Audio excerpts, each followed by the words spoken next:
Age of Chaucer. Geoffrey Chaucer.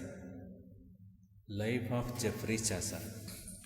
Geoffrey Chaucer, the son of John Chaucer, a wine merchant of London, was born about 1340.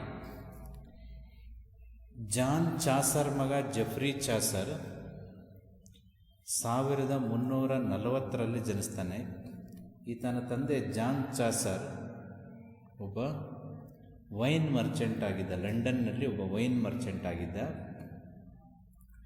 At 17 Chaucer became a page to the wife of duke of Clarence.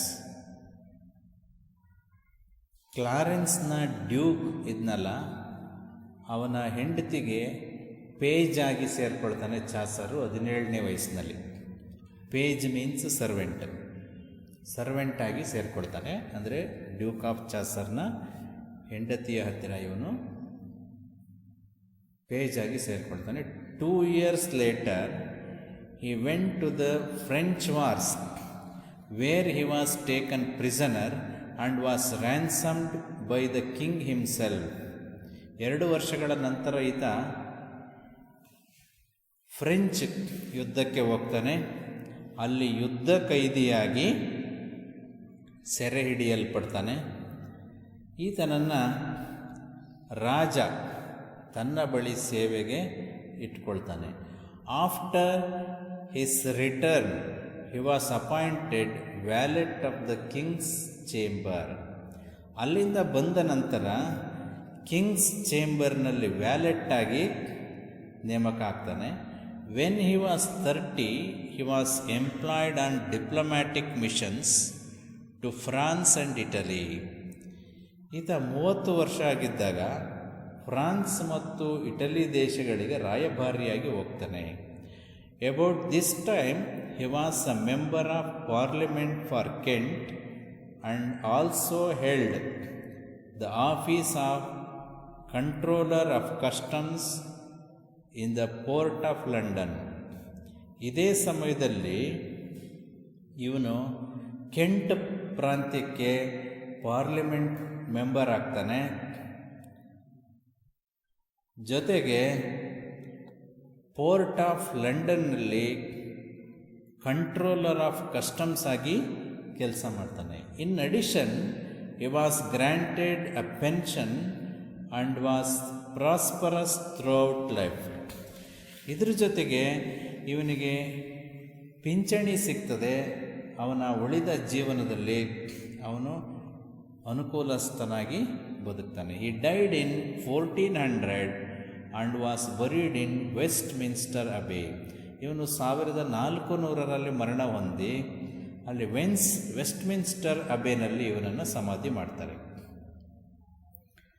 He was an ardent lover of books. ಇವನೊಬ್ಬ ಪುಸ್ತಕ ಪ್ರೇಮಿಯಾಗಿದ್ದ. He trusted to books for guidance only in matters of which nobody has direct experience such as heavens and hell. ಇವನು ಪುಸ್ತಕಗಳನ್ನು ಯಾವುದಕ್ಕಾಗಿ ಅವಲಂಬಿಸ್ತಿದ್ದ ಅಂದರೆ, ಯಾರಿಗೂ ಗೊತ್ತಿಲ್ಲದೆ ಇರತಕ್ಕಂಥ ವಿಷಯಗಳಿರ್ತಾವಲ್ಲ, ಸ್ವರ್ಗ ನರಕ, ಇಂಥ ವಿಷಯಗಳಿಗೆ ಮಾತ್ರ ಪುಸ್ತಕಗಳನ್ನು ಅವಲಂಬಿಸ್ತಿದ್ದ. For the rest he looked upon the spectacle of life directly with his eyes. ಆದರೆ ಉಳಿದ ವಿಷಯಗಳಿಗೆ ಅವನು ಪ್ರಪಂಚವನ್ನು ತನ್ನ ಕಣ್ಣುಗಳಿಂದ ನೇರವಾಗಿ ನೋಡ್ತಾ ಇದ್ದ. His busy life and diverse occupation enabled him to observe life at close quarters and at all levels. ಅವನು ತನ್ನ ಜೀವನದುದ್ದಕ್ಕೂ ಬೇರೆ ಬೇರೆ ವೃತ್ತಿಗಳಲ್ಲಿ ಬ್ಯುಸಿಯಾಗಿದ್ದರಿಂದ ಅವನು ಎಲ್ಲ ಸ್ತರದ ಜನರನ್ನು ಕೂಡ ಹತ್ತಿರದಿಂದ ಗಮನಿಸಿದ್ದ. He was page, soldier, diplomat, official, member of parliament, courtier. ಅವನು ಒಬ್ಬ ಸೇವಕ ಆಗಿದ್ದ, ಸೈನಿಕ ಆಗಿದ್ದ, ರಾಯಭಾರಿಯಾಗಿದ್ದ, ಅಧಿಕಾರಿಯಾಗಿದ್ದ, MP ಆಗಿದ್ದ, ಆಸ್ಥಾನಿಕನೂ ಆಗಿದ್ದ.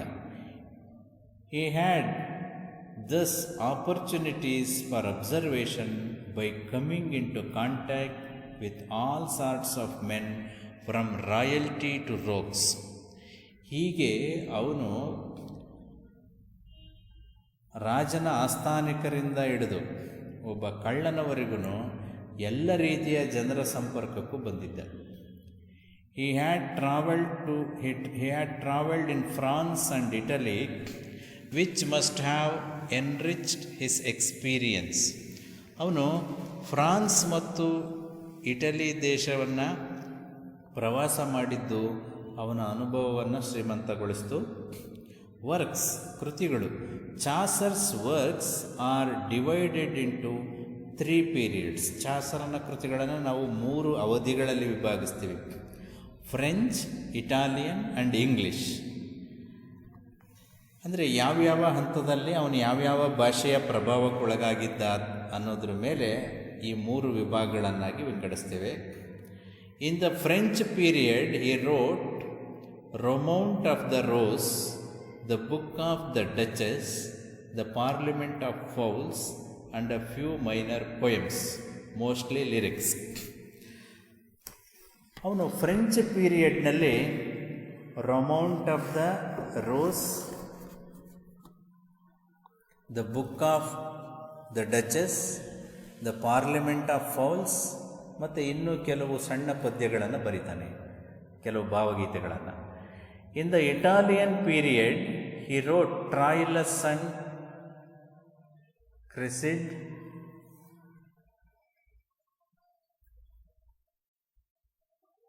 The House of Fame and The Legend of Good Women. ಅವನು ಇಟಾಲಿಯನ್ ಪೀರಿಯಡ್ನಲ್ಲಿ ಟ್ರಾಯಲಸ್ ಮತ್ತು Cressid, the house of fame ಮತ್ತು the legend of good women ಅನ್ನೋ ಕೃತಿಗಳನ್ನು ಬರೀತಾನೆ. And in the English period he wrote the Canterbury tales. English ಅವಧಿಯಲ್ಲಿ Canterbury tales ಅನ್ನುವ ಒಂದು ಬಹಳ ಮುಖ್ಯವಾದ ಕೃತಿಯನ್ನು ಬರೀತಾನೆ. First French period, Romaunt of the rose. This is a translation of the Roman de la Rose in octosyllabic couplets. ಇದು ಒಂದು ಅನುವಾದ ಕೃತಿ. ರೋಮನ್ ಡಿ ಲಾ ರೋಸ್ ಅನ್ನುವ ಒಂದು ಕೃತಿಯನ್ನು ಇವನು ಆಕ್ಟೋಸಿಲೆಬಿಕ್ ಕಪ್ಲೆಟ್ಸ್ನಲ್ಲಿ ಅನುವಾದ ಮಾಡ್ತಾನೆ. This poem initiated him into poetry and nursed his genius by helping to form his style and versification. ಇದು ಈ ಕೃತಿಯೇ ಇವನಿಗೆ ಕಾವ್ಯಕ್ಕೆ ಮೊದಲ ಪ್ರವೇಶ. ಈ ಕೃತಿಯಲ್ಲಿ ಇವನು ಈ ಕೃತಿಯನ್ನು ಬರೆಯುವ ಸಂದರ್ಭದಲ್ಲಿ ಇವನು ತನ್ನ ಶೈಲಿಯನ್ನು ಮತ್ತು ಕಾವ್ಯವನ್ನು ಅಭಿವೃದ್ಧಿಪಡಿಸ್ಕೊಳ್ಳಿಕ್ಕೆ, ಉತ್ತಮಪಡಿಸ್ಕೊಳ್ಳಿಕ್ಕೆ ಅವನಿಗೆ ಇದು ಸಹಾಯ ಆಗುತ್ತೆ. After translating Roman de la Rose, Chaucer essayed the allegorical poems on the same model which were then the universal fashion. ಈ ರೋಮನ್ ಡಿ ಲಾ ರೋಸನ್ನು ಇವನು ಅನುವಾದ ಮಾಡಿದ ಮೇಲೆ ಅವನು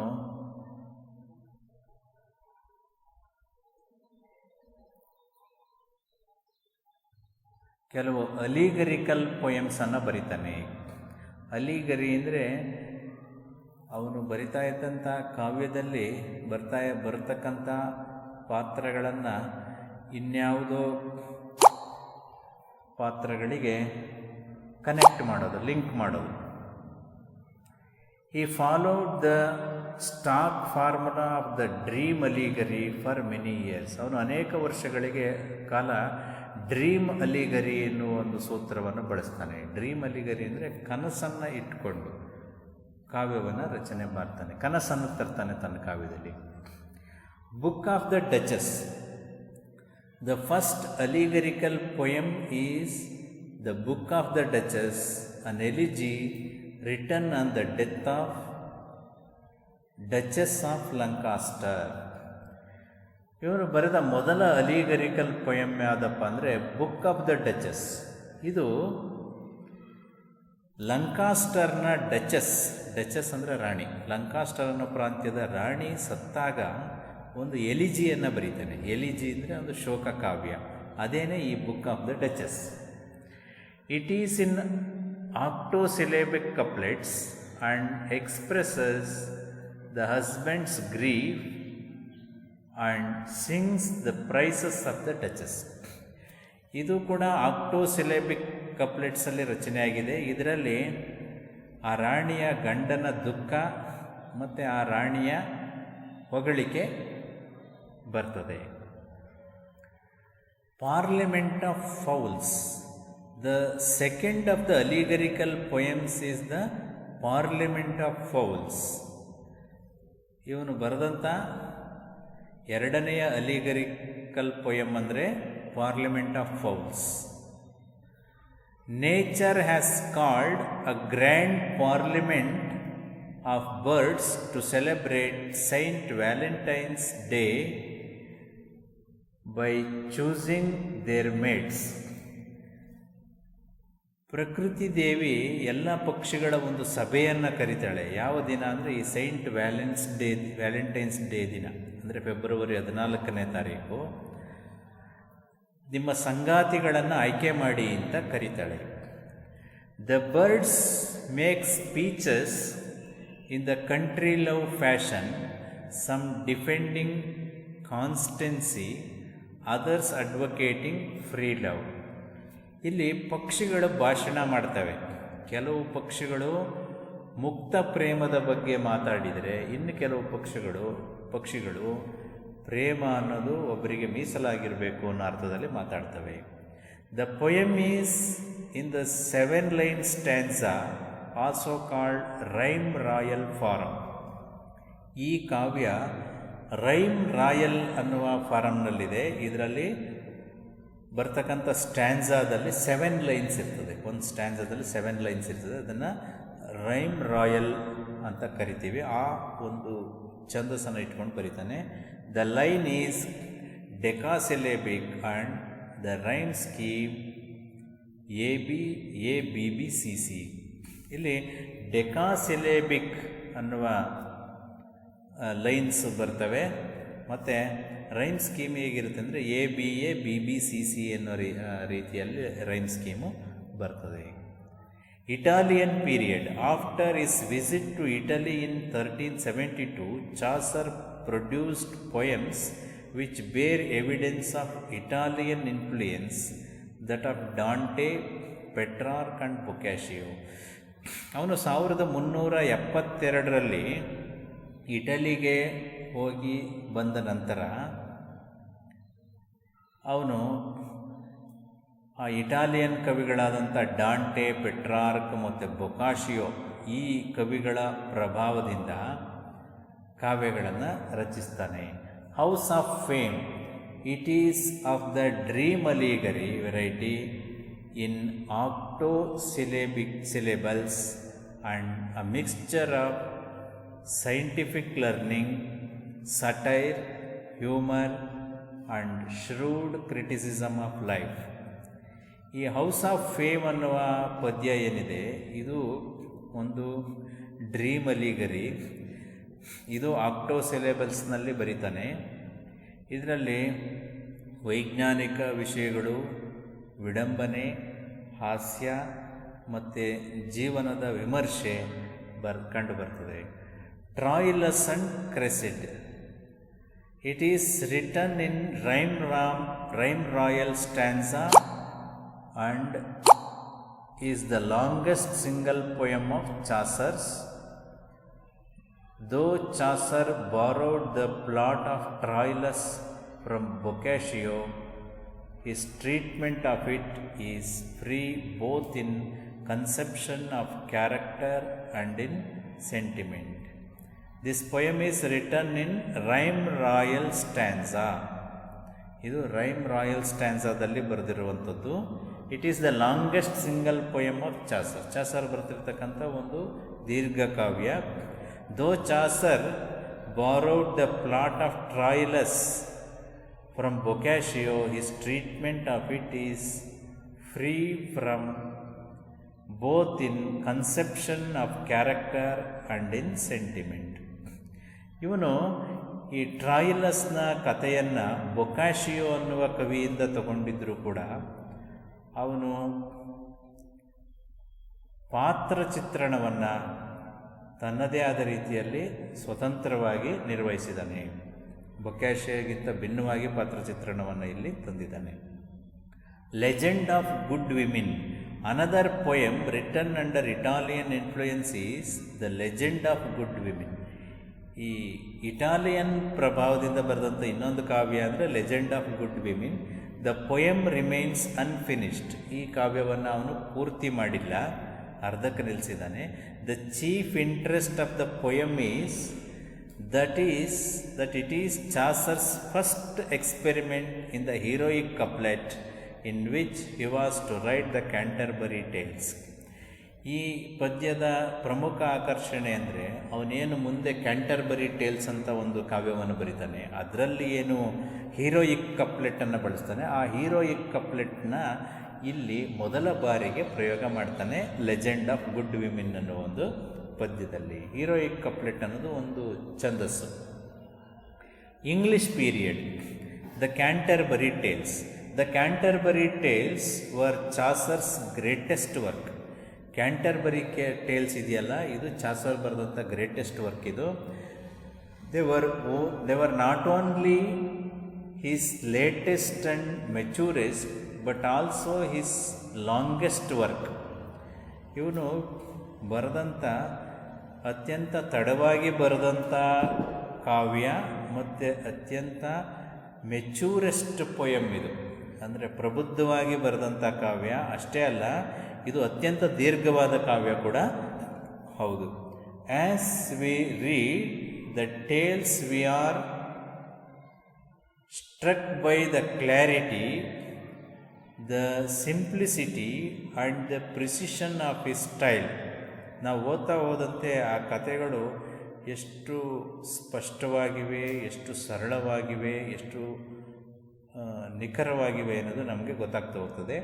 the most distinctive characteristic of Chaucer's writings and speciality of the Canterbury tales is his humour. ಇಲ್ಲಿ ಚಾಸರ್ನ ಬರವಣಿಗೆಯ ಮೋಸ್ಟ್ ಡಿಸ್ಟಿಂಕ್ಟಿವ್ ಕ್ಯಾರೆಕ್ಟರಿಸ್ಟಿಕ್ ಏನಪ್ಪ ಅಂದರೆ ಅವನ ಹಾಸ್ಯ, humour. The humour is ironical or satirical, but neither the irony nor the satire is harsh. ಅವನ ಹಾಸ್ಯ ವ್ಯಂಗ್ಯವಾಗಿರ್ಬೋದು ಅಥವಾ ವಿಡಂಬನೆ ಆಗಿರ್ಬೋದು, ಆದರೆ ಅದು ಕಠಿಣವಾಗಿಲ್ಲ. The prologue, the Canterbury Tales begin with a prologue which constitutes the framework for the tales. ಈ ಕ್ಯಾಂಟರ್ಬರಿ ಟೇಲ್ಸು ಪ್ರೊಲಾಗಿಂದ ಸ್ಟಾರ್ಟ್ ಆಗುತ್ತೆ. ಪ್ರೊಲಾಗ್ ಅಂದರೆ ಪೀಠಿಕೆ ಅಂತ ಹೇಳ್ಬೋದು. ಇದು ಆ ಕಥೆಗಳಿಗೆ ಒಂದು ಚೌಕಟ್ಟನ್ನು ಒದಗಿಸಿದೆ. The prologue is a masterpiece of characterisation. ಈ ಪ್ರೊಲಾಗ್ ಅನ್ನೋದೇನಿದೆ, ಇದು ಪಾತ್ರ ಚಿತ್ರಣ ಭಾಳ ಚೆನ್ನಾಗಿ ಬಂದಿದೆ ಇಲ್ಲಿ.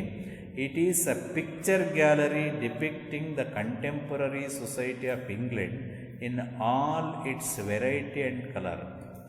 ಈ ಪ್ರೊಲಾಗ್ ಏನಿದೆ, ಇದೊಂಥರ ಪಿಕ್ಚರ್ ಗ್ಯಾಲರಿ ಇದ್ದಂಗಿದೆ, ಅಂದರೆ ಒಂದು ಚಿತ್ರ ಸಂಗ್ರಹಾಲಯ ಇದ್ದಂಗಿದೆ. ಅವತ್ತಿನ ಇಂಗ್ಲೆಂಡಿನ ಸಮಕಾಲೀನ ಸಮಾಜದ ಆ ವೈವಿಧ್ಯತೆಯನ್ನು, ಬಣ್ಣವನ್ನು ಇದು ತೋರಿಸ್ತದೆ. ಅಂದರೆ ಸಮಾಜದ ಎಲ್ಲ ರೀತಿಯ ವ್ಯಕ್ತಿಗಳನ್ನು ಇಲ್ಲಿ ತಂದಿದ್ದಾನೆ ಅಂತ. The 31 pilgrims are drawn from all classes except royalty. ಈ ರಾಜನ ಆಸ್ಥಾನ ಬಿಟ್ಟು ಉಳಿದ ಎಲ್ಲ ವರ್ಗದ ಜನರು ಇಲ್ಲಿ ಬರ್ತಾರೆ ಪ್ರಯಾಣಿಕರಾಗಿ. Each pilgrim is at once an individual and a type of the class to which he belongs. ಇಲ್ಲಿ ಬರ್ತಕ್ಕಂಥ ಪ್ರತಿಯೊಬ್ಬ ಯಾತ್ರಾರ್ಥಿ, ಪಿಲ್ಗ್ರಿಮ್ ಅಂದರೆ ಯಾತ್ರಾರ್ಥಿ, ಅವರು ಕೆಲವರು ಯಾತ್ರಾರ್ಥಿಗಳು ಎಲ್ಲೋ ಯಾತ್ರೆ ಹೋಗ್ತಾ ಇರ್ತಾರೆ. ಆ ಸಂದರ್ಭದಲ್ಲಿ ಒಬ್ಬೊಬ್ಬರು ಎರಡೆರಡು ಕಥೆಗಳನ್ನು ಹೇಳ್ತಾರೆ. ಈ ಕಡೆಯಿಂದ ಹೋಗ್ತಾ ಎರಡು ಕತೆ, ಆ ಕಡೆಯಿಂದ ಬರ್ತಾ ಎರಡು ಕಥೆಗಳನ್ನು ಹೇಳ್ತಾರೆ ಅನ್ನೋದು ಇಲ್ಲಿ ಪ್ಲ್ಯಾನ್.